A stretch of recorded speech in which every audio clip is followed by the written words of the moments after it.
Hello everyone, কেমন আছো তোমরা সবাই? Good morning. সকাল সকাল তোমার পার্টনার তোমাকে নিয়ে কি ফিল করছে জাস্ট ওটাই দেখবো। ডাবল ট্যাপ করে এনার্জি কানেক্ট করো আর নিজের পার্টনারের নামটা নিয়ে নাও 3 বার আর তার সাথে কাটানো সুন্দর মুহূর্তগুলো ভাবতে থাকো। আর আমি দেখে নিই যে তোমার পার্টনার তোমাকে নিয়ে সকাল সকাল কি ফিল করছে।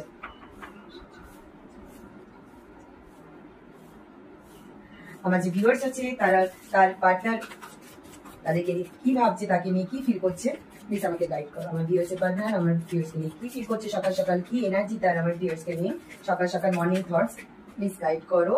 ফার্স্ট হচ্ছে দেখো, সে একটা স্ট্রেন্থ পাওয়ার, তোমার পার্টনার একটা নিজের মধ্যে স্ট্রেন্থ পাওয়ার নিয়ে রেখেছে।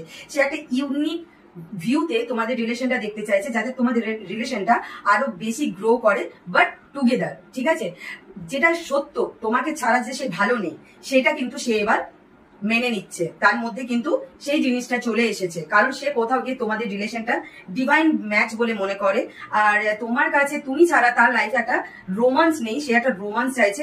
ইনফ্যাক্ট এই রোমান্স চাওয়া আর ডিভাইন ম্যাচটা কিন্তু তোমার তরফ থেকেও, তুমিও কিন্তু নিজেকে একটু স্ট্রং করে রেখেছো, কারণ তুমিও চাও রিলেশনটার মধ্যে তোমাদের যা চলছে সেগুলো শর্ট আউট হয়ে যাক, সবকিছু ঠিক হয়ে যাক, আর রিলেশনটা লাস্ট পর্যন্ত বুড়ো বয়স পর্যন্ত গ্রো করুক লয়ালিটির সাথে।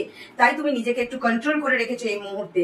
কিন্তু তার সাথে সাথে তোমার পার্টনার তোমাকে নিয়ে প্রচন্ড প্যাশনেট, তোমাকে নিয়ে তোমাদের রিলেশনের মধ্যে সে একটা স্পার্ক নিয়ে আসতে চাই, তোমাদের স্পার্কটা মিসিং।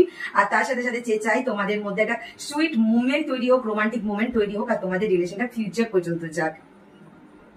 জেনারেল প্রেডিকশন 100% ম্যাচ নাও হতে পারে, যতটা ম্যাচ হবে ততটাই নেবে, বাকিটা অন্য কারো এনার্জির জন্য ছেড়ে দেবে। থ্যাংক ইউ ইউনিভার্স লিখতে একদম ভুলবে না। হর হর মহাদেব।